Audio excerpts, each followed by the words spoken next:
Assalamualaikum warahmatullahi wabarakatuh. Kembali lagi ke channel kami. Saya ucapkan banyak terima kasih yang telah mengklik dan menonton video kali ini.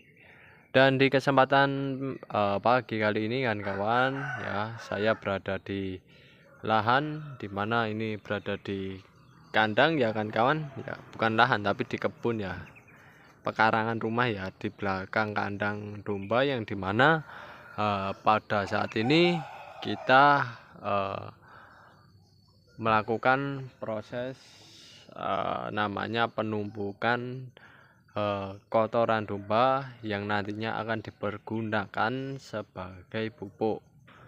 Dan dimana proses ini ya tujuan dari penumpukan ini itu sendiri adalah agar kotoran dombanya satu bersih ya, kandangnya bersih. Yang kedua yaitu nanti dengan ditumpuk semacam ini diberikan di tempat yang lainnya, tujuannya agar mereka terdekomposisi ya kan kawan, terdekomposisi dan nantinya akan dipergunakan sebagai pupuk dasar dalam proses budidaya cabai ataupun budidaya yang lainnya semacam itu.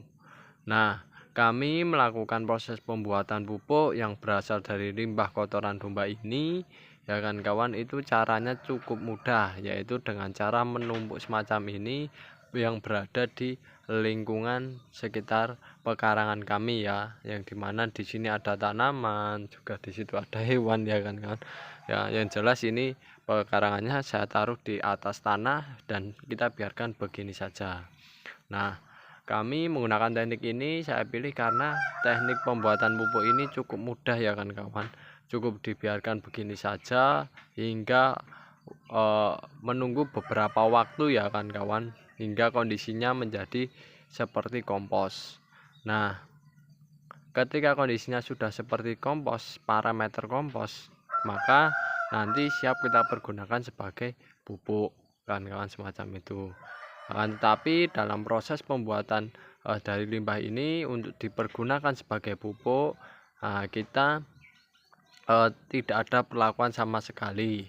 Mengapa demikian? Karena saya rasa di lingkungan sekitaran kita, di tanah, lalu juga di ini sekitaran pepohonan itu ada mikroorganisme yang dapat membantu mendekomposisi dari ini kan kotoran domba yang ada, yang kita ambil dari kandang semacam itu. Bahkan di kotoran dombanya pun ada juga mikroorganismenya. Jadi cukup kita biarkan kayak gini, lalu mereka akan terdekomposisi dengan sendirinya.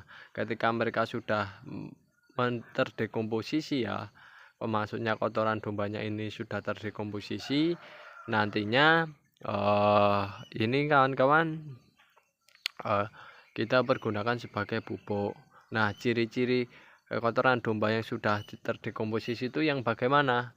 Nah, ciri-cirinya yaitu yang pertama, satu, kalau kami sebelum kita gunakan kita lihat dari segi warnanya. Warnanya biasanya ini kalau untuk yang masih baru kotoran dombanya cerah. Tapi nanti kalau sudah terdekomposisi warnanya akan menjadi lebih ke hitam-hitaman, mengarah ke warna hitam ya, lebih gelap. Lalu yang kedua yaitu adalah dari segi baunya. Baunya itu tidak menyengat kan kawan. Kalau yang baru itu menyengat, kalau yang sudah terdekomposisi tidak menyengat. Lalu yang ketiga yaitu adalah dari segi tekstur atau struktur lah dari ininya, limbahnya ini itu biasanya kondisinya remah kan kawan, remah ya, remah kalau kita genggam mudah pecah. Itu sudah kondisi menandakan limbah dari kotoran domba tersebut sudah terdekomposisi. Lalu yang ketiga yaitu adalah suhunya. Suhunya itu tidak panas. Kalau yang baru ini biasanya panas ya, selain panas juga mengeluarkan bau. Tapi kalau nanti yang sudah terdekomposisi kondisinya tidak panas kan kawan. Nah, jadi kondisinya dingin. Nah, bagi akar tanaman jadinya aman.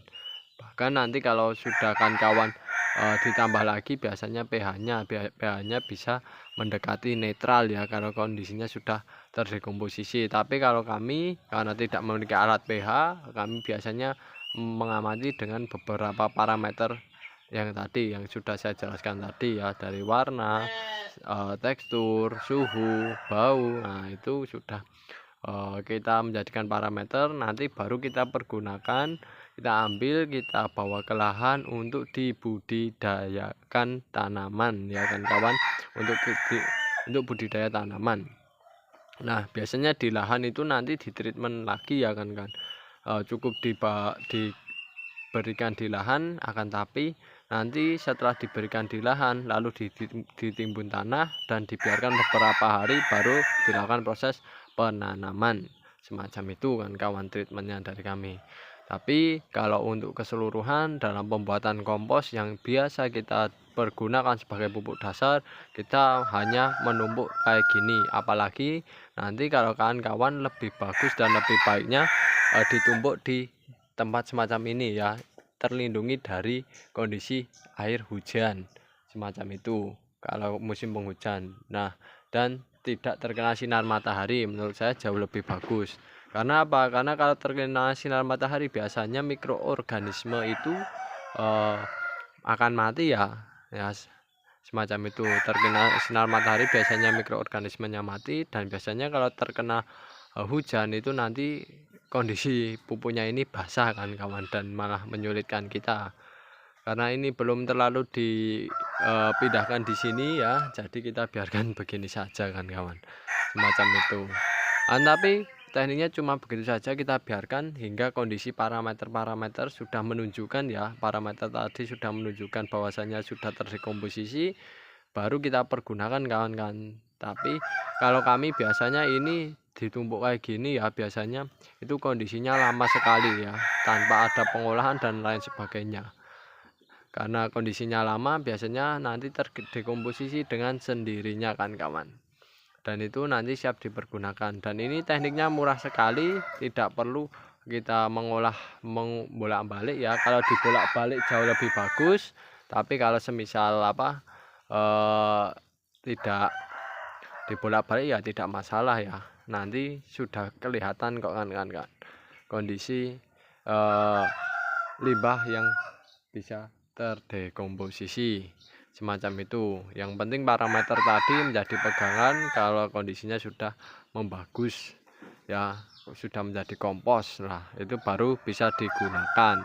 Nah, teknik ini kita pergunakan selama budidaya, dan kan bisa lihat buktinya bahwasanya dalam proses budidaya tanaman yang kita tanam hasilnya juga bagus ya, tidak menimbulkan penyakit. Karena apa? Karena parameter tadi menjadi parameter yang pokok bagi kami sebelum dipergunakan untuk budidaya tanaman. Yang jelas kalau kawan-kawan menginginkan limbah-limbah semacam ini mau digunakan ya, siap digunakan atau tidaknya kan kawan bisa lihat mengenai parameter-parameter kompos ya kan kawan, semacam itu. Sehingga nanti jika sudah mendekati parameter tersebut ya, menandakan nanti limbah semacam ini siap dipergunakan ya, sudah menjadi pupuk ya, menandakan sudah jadi pupuk dan siap dipergunakan semacam itu.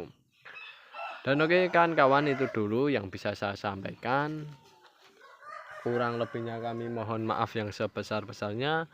Sekian, terima kasih. Wassalamualaikum warahmatullahi wabarakatuh.